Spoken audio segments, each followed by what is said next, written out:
जय श्री राम मित्रों, आज की इस वीडियो में हम आपको लेकर चलेंगे उस अद्भुत और पवित्र यात्रा पर जब भक्त शिरोमणि हनुमान जी ने लंका में प्रवेश किया और अशोक वाटिका में सीता माता से मिले।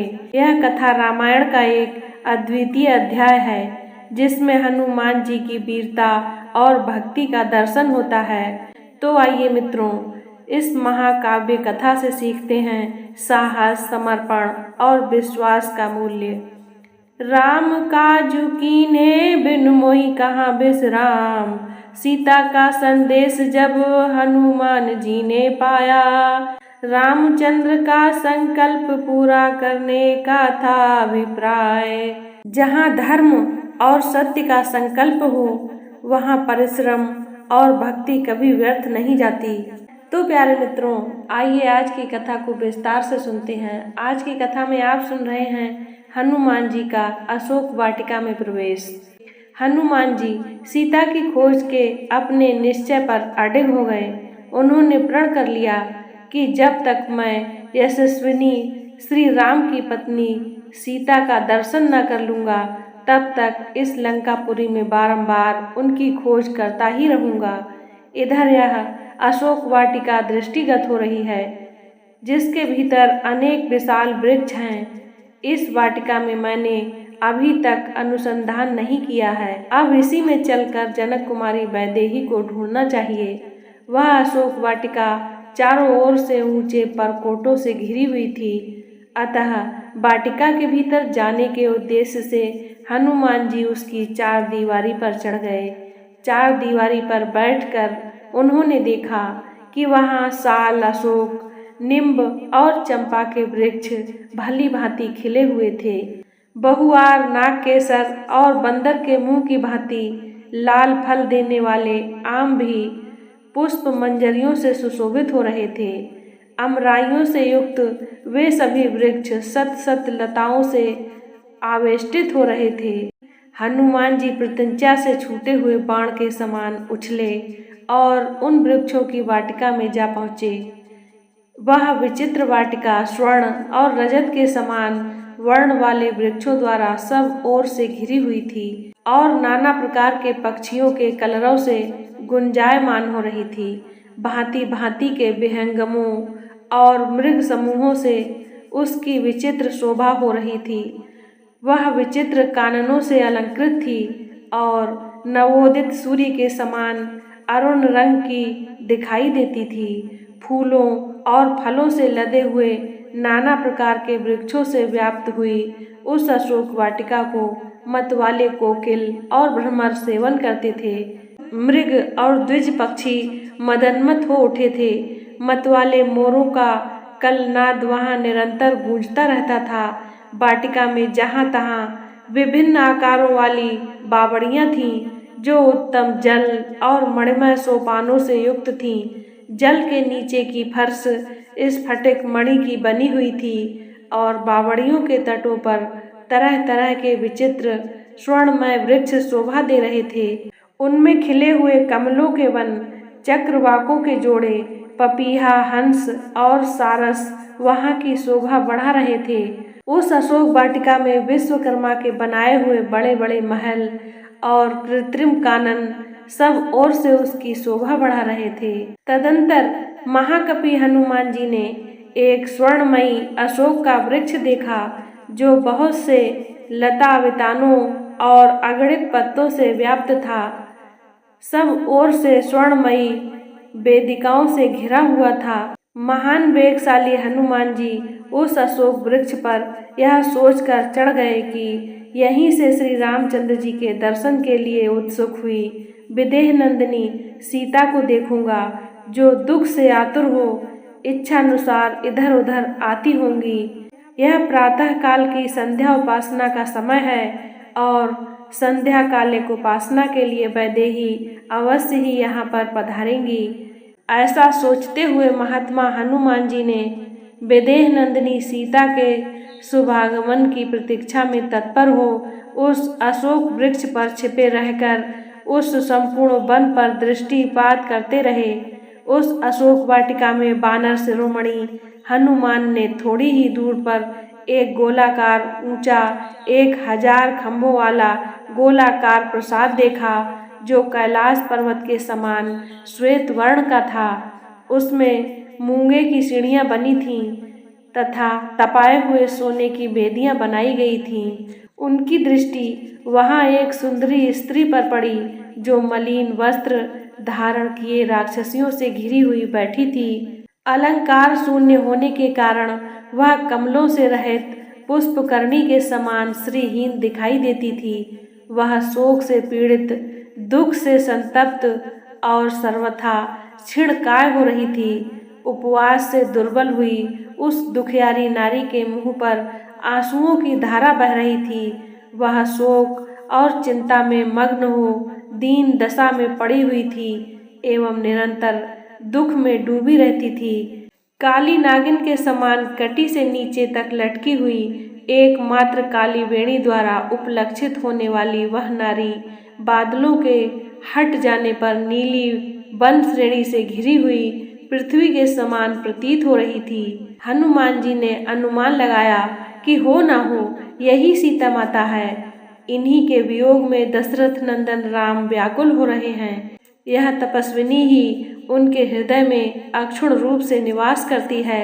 इन्हीं सीता को पुनः प्राप्त करने के लिए श्री रामचंद्र जी ने बाली का वध करके सुग्रीव को उनका खोया हुआ राज्य दिलाया है। इन्हीं को खोज पाने के लिए मैंने विशाल सागर को पार करके लंका के भवन अट्टालिकाओं की खाक छानी है। इस अद्भुत सुंदरी को प्राप्त करने के लिए श्री रघुनाथ जी सागर पर्वतों सहित यदि संपूर्ण धरातल को भी उलट दें तो भी कम है। ऐसी पति परायण साध्वी के सम्मुख तीनों लोकों का राज्य और 14 भुवनों की संपदा भी तुच्छ है। आज यह महापतिव्रता राक्षस राज रावण के पंजों में फंसकर असहाय कष्ट भोग रही है।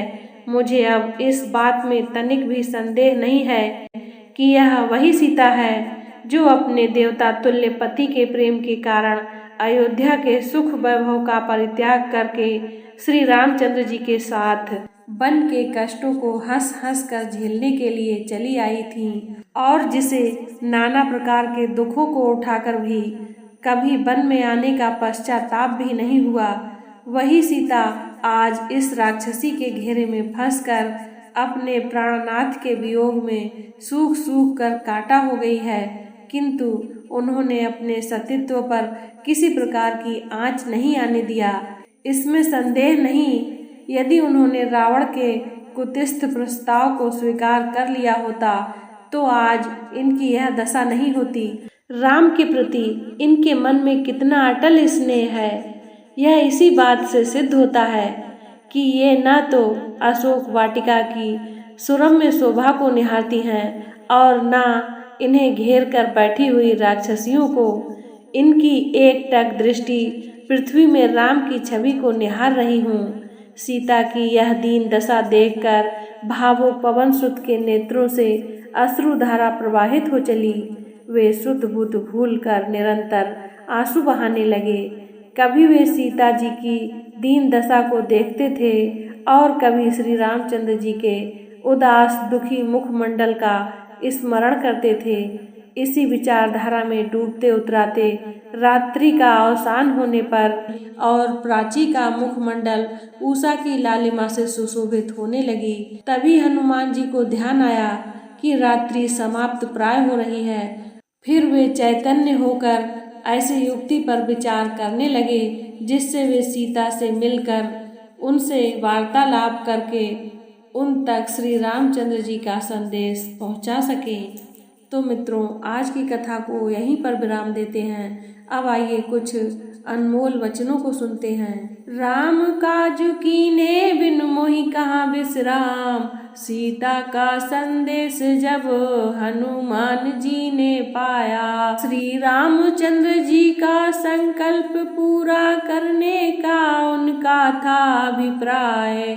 जहाँ समर्पण और भक्ति होती है वहाँ असंभव कुछ भी नहीं होता। हनुमान जी ने अपने आत्मबल और अडिग विश्वास से असंभव को संभव कर दिखाया। कपि देखी जानकी दुखिन, विस्मय समय नहीं कही बुझाई। हनुमान जी ने सीता माता को दुखी अवस्था में देखा, परंतु उन्होंने यह सोचा कि अभी उन्हें सांत्वना देना उचित नहीं है, क्योंकि समय अनुकूल नहीं है। देखी विपिन विपिन सीतहि भय देहि, तिन मम महाप्रभु चरण स्नेही। हनुमान जी ने सीता माता को देखा जो बगीचे में बैठी थी और उनके मन में केवल श्री राम के चरणों का प्रेम और श्रद्धा थी।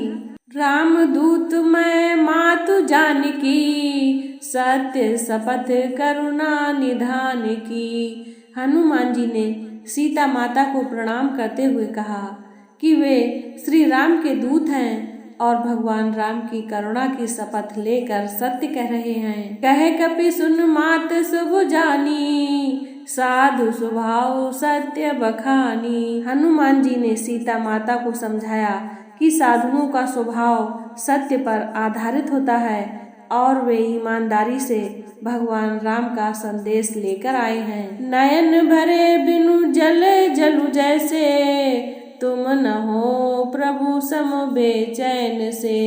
सीता माता की आंखों में अश्रु भर आए और उन्होंने हनुमान जी के प्रति अपनी कृतज्ञता व्यक्त की। अशोक वाटिका में हनुमान जी का पराक्रम हमें यह सिखाता है कि जब हम धर्म और सत्य के मार्ग पर होते हैं तो हमें किसी भी विपत्ति से डरने की आवश्यकता नहीं होती।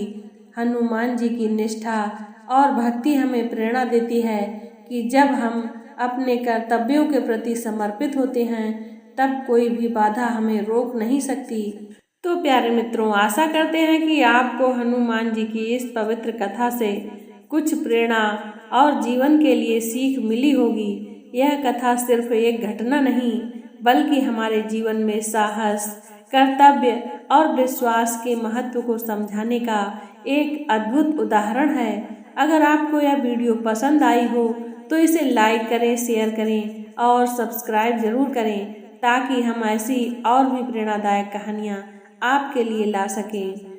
तो प्यारे मित्रों, वीडियो को पूरा देखने के लिए बहुत बहुत धन्यवाद। मिलते हैं अगले एपिसोड में। तब तक के लिए जय श्री राम, जय हनुमान।